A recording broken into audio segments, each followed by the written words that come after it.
নমস্কার বন্ধুরা, রাখির খুঁটিনাটিতে আপনাদের সকলকে অনেক অনেক স্বাগত। আজকে আমি তৈরি করছি আলু দিয়ে লাল লাল পাঁঠার মাংসর ঝোল। সানডে স্পেশাল রান্না, চলুন তাহলে দেখে নেওয়া যাক। তার জন্য আমার এখানে লাগছে 500 গ্রাম পাঁঠার মাংস। এটাকে আমি ধুয়ে পরিষ্কার করে নিয়েছি।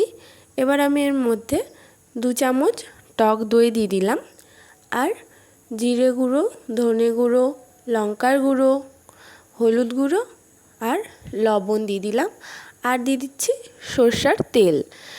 এবার আমি এটাকে হাত দিয়েই ভালো করে মাখিয়ে নিচ্ছি। এবার এটাকে আমি আধা ঘন্টার জন্য রেখে দেব। একবার একটা আমি পেস্ট করে নেব পেঁয়াজ, আদা, রসুন আর কাঁচা লঙ্কার। আর লাগছে জিরে, তেজপাতা, শুকনো লঙ্কা, গোটা গরম মশলা, একটা টমেটো কুচিয়ে নিয়েছি, আর 2টো মিডিয়াম সাইজের পেঁয়াজ আমি কুচিয়ে নিয়েছি। এবার কড়াইয়ে আমি তেল দিয়ে দিলাম। তেলটা গরম হয়ে গেলে আমি আলুগুলো দিয়ে দিচ্ছি।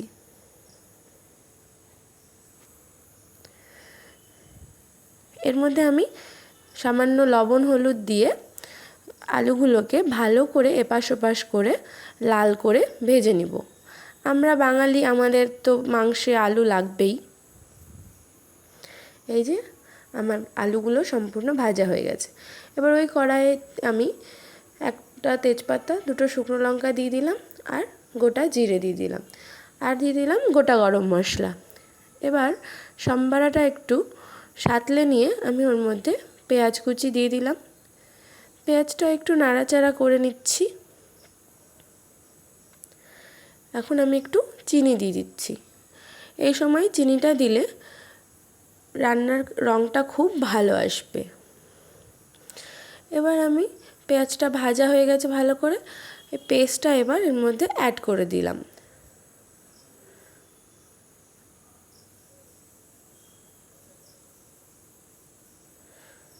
এর মধ্যে আমি আবার একটু সামান্য ধনে গুঁড়ো দিচ্ছি। মাংসে একটু ধনে গুঁড়ো বেশি করেই দিতে হয়। এবার মশলাটা আমি ভালো করে কষিয়ে নিচ্ছি।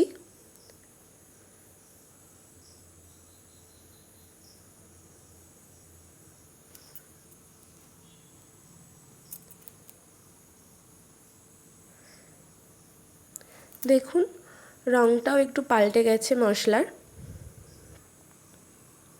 আমি আরও একটু নাড়াচাড়া করে নিলাম।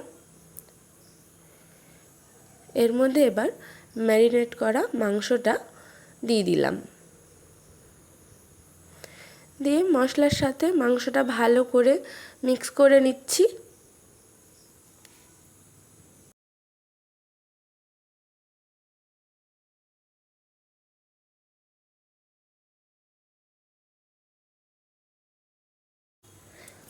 এই সময় এবার আমি গোটা রসুন অ্যাড করে দিলাম।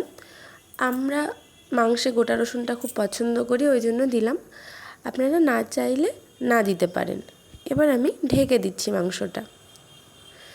দেখুন কত পরিমাণের জল বেরিয়ে গেছে।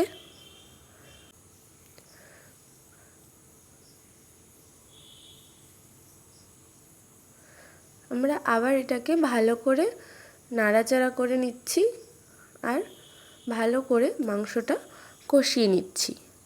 এই সময় আমি টমেটো কুচিটা অ্যাড করে দিলাম, দিয়ে আবার আমি মিক্স করে নিচ্ছি।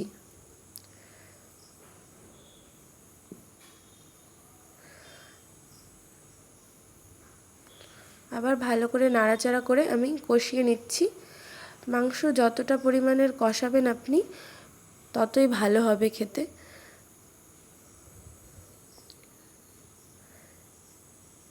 এই যে আমি এখানে একটু মশলার জলটা অ্যাড করলাম, দিয়ে আবার কষিয়ে নিব।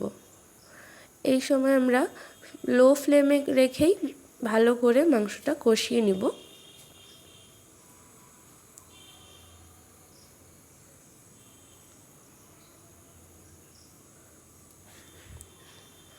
দেখুন মাংসের রঙটাও কি সুন্দর পাল্টে গেছে। এই সময় আমি মাংসের চর্বিটা অ্যাড করে দিলাম। আমি পরে থেকেই চর্বিটা অ্যাড করি, আগে দিলে চর্বিগুলো গলে যায়, সেই জন্য আমি পরেই অ্যাড করলাম। দিয়ে আবার মিক্স করে নিচ্ছি ভালো করে।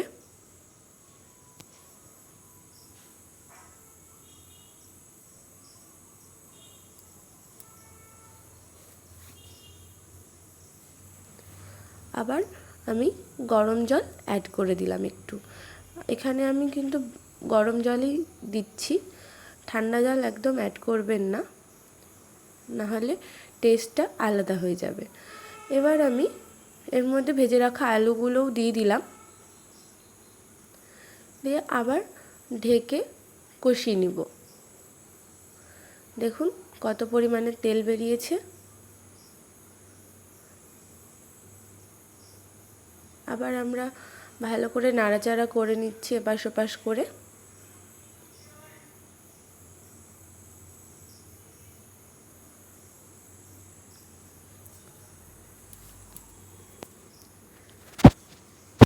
দেখুন রঙটা কি সুন্দর এসেছে।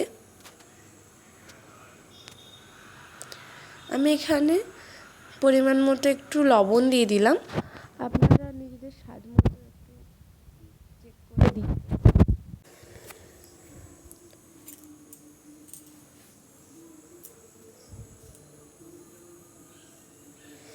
দেখুন আমার মাংস কিন্তু একদম ভালো করে কষানো হয়ে গেছে।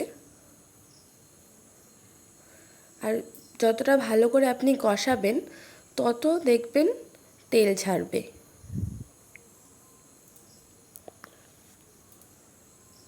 আর যত তেল ছাড়বে ততই মাংসর টেস্ট ভালো আসবে।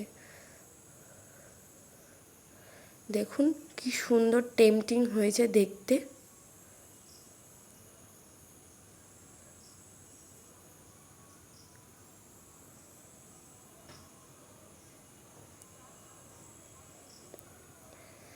এবার আমি এর মধ্যে পরিমাণ মতো জল দিয়ে দিলাম।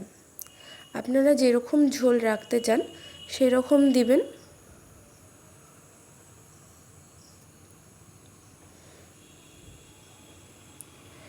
এবার আমি এর মধ্যে ধনেপাতা কুচি দিয়ে দিলাম, দিয়ে একটু নাড়াচাড়া করে নিচ্ছি ভালো করে। দিয়ে আবার ঢেকে দিয়েছিলাম 10 মিনিটের জন্য লো ফ্লেম করে। দেখুন তেলগুলো সম্পূর্ণ ওপরে ভেসে এসেছে। আমাদের মাংসও সেদ্ধ হয়ে গেছে। শেষে আমি এর মধ্যে অল্প গরম মশলা অ্যাড করে দিলাম।